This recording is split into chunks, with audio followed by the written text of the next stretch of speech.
मित्रों, कलयुग के जागृत देवता श्री बजरंगबली जी महाराज हैं, तो वहीं कलयुग की जागृत देवी संतोषी माँ है। माता रिद्धि सिद्धि और पिता गणेश भगवान की पुत्री संतोषी माँ अद्भुत महिमा वाली दयामयी सर्व सुख प्रदायिनी सर्व दुख हरणी माता है। मित्रों, शिव परिवार की ये बेटी संतोषी माता क्या कुछ नहीं कर सकती हैं। यह कलयुग की साक्षात चमत्कारिणी देवी माई है। माता संतोषी की महिमा अपरंपार है। जिस किसी ने भी माता को अपनाया, जिस किसी ने भी संतोषी माता का व्रत किया, उसने जो चाहा सो पाया। यह संतोष प्रदान करने वाली संतोषी माता है। जो स्त्री पुरुष एक दूसरे के प्रति मन में संतोष नहीं रख पाते हैं और इधर उधर मुंह मारते फिरते हैं, उन स्त्री पुरुषों को संतोषी माता का व्रत करना चाहिए। इससे पति को पत्नी से और पत्नी को पति से परम संतोष, मन को संतुष्टि प्राप्त होती है। रुपया पैसा घर में आता है, परंतु मन में संतुष्टि नहीं है तो चंचल लक्ष्मी उस घर में असंतोष देकर उस घर से तुरंत चली जाती हैं। इसलिए जितना है उतने में ही सुख शांति और मन को सुकून संतोष प्राप्त हो सके, धन की स्थिरता घर में बनी रहे, इसके लिए माता संतोषी का व्रत करना चाहिए। जो पति पत्नी निसंतान है, जिनको डॉक्टर ने भी कह दिया है कि अब आप माँ या बाप नहीं बन सकते हैं, कई सारे ओझा और तांत्रिकों ने कोख बंधन बताकर रुपए पैसे ऐंठ लिए हैं, हर तरह से आप थक हार कर निराश हो चुके हैं, तो ऐसे पति पत्नी को संतोषी माता का व्रत करना चाहिए। इसी तरह राजनीति में सफलता पाने के लिए जनप्रतिनिधियों को संतोषी माता का व्रत करना चाहिए। यह माता बिगड़ी से बिगड़ी भाग्य रेखा भी तुरंत पलट देती हैं। जिन व्यक्तियों का व्यापार, दुकान, ठेला या फुटपाथ का धंधा, छोटे बड़े होटल हैं और धंधा पानी अच्छा नहीं चलता है, ग्राहकों की संख्या कम है या बिजनेस को किसी की नज़र लग गई है, तो ऐसे लोग एक बार संतोषी माता का व्रत करके देखें। चमत्कार आप स्वयं अपनी आँखों से देख लेना। जिन लोगों का पैसा कहीं भी फंस गया है, किसी के भी पास आपका पैसा डूब रहा है, तो ऐसे लोग माता संतोषी की शरण में जाएं और प्रत्येक शुक्रवार को शुद्ध गाय के घी का दिया मिट्टी के दीपक में माता के मंदिर में जाकर जलाएं।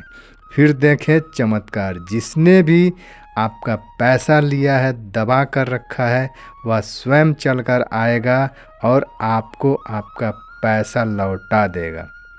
मनचाहा वर प्राप्त करने के लिए कुंवारी कन्या माता का व्रत रखें। कोई भी लड़का किसी भी युवती से अगर सच्चा प्रेम करता है और युवती कन्या भी आपसे सच्चा प्रेम करती है, दोनों एक दूसरे के बिना रह नहीं सकते हैं, तो ऐसे युगल युवा युवती एक दूजे को पाने के लिए और विवाह में आ रही बाधा को दूर करने के लिए संतोषी माता का व्रत रखें।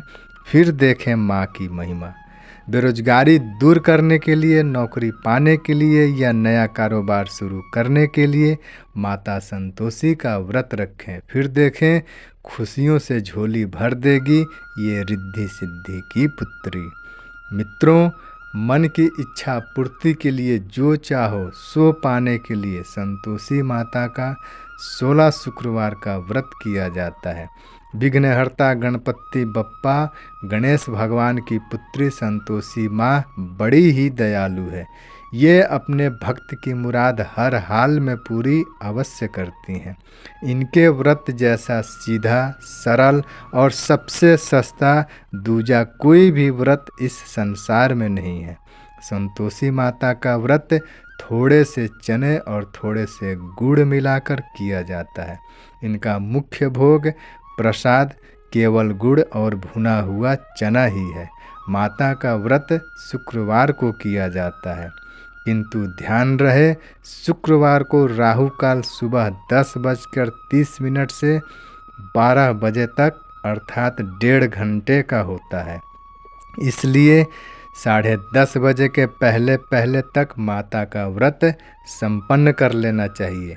अगर 10:30 बजे के पहले ना कर सकें तो 12 बजे के बाद व्रत शुरू कर सकते हैं, कोई दिक्कत नहीं है। माता के व्रत में बाजार से खरीदा गया कोई भी घी नहीं जलाना चाहिए। इसके लिए किसी भी ग्वाले से गाय का शुद्ध घी लेकर मिट्टी के दिया में दीपक जलाना चाहिए। सबसे अहम और सबसे महत्वपूर्ण बात यह है कि शुक्रवार को भूल कर भी खटाई, इमली पानी, नींबू पानी या कोई भी खट्टा फल नहीं खाना पीना चाहिए। इससे व्रत टूट जाता है। व्रत जब आप करें तो संतोषी माँ की पुस्तक बाजार से खरीद लें, उसमें पूजा की सभी जानकारी आपको मिल जाएगी।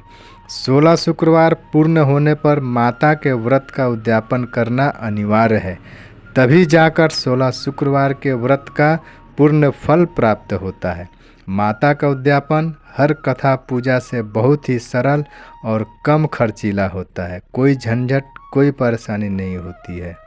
व्रत के दौरान या उद्यापन के वक्त माता किसी भी स्त्री का रूप धर के आपके घर आएंगी। इस बात का आपको विशेष ध्यान रखना होगा कि किसी भी परिचित या अपरिचित स्त्री का अपमान भूल से भी ना करें। संतोषी माता का व्रत हर स्त्री, पुरुष, लड़का, लड़की कर सकते हैं। कोई दिक्कत, परेशानी या मनाही नहीं है। बस महिलाएं पीरियड के दौरान व्रत ना करें। 16 शुक्रवार पूर्ण होने तक हर स्त्री का आदर सम्मान करें और अपने से बड़ी महिलाओं के चरण छूकर आशीर्वाद लें। इंग्लिश स्टाइल का प्रणाम ना करें।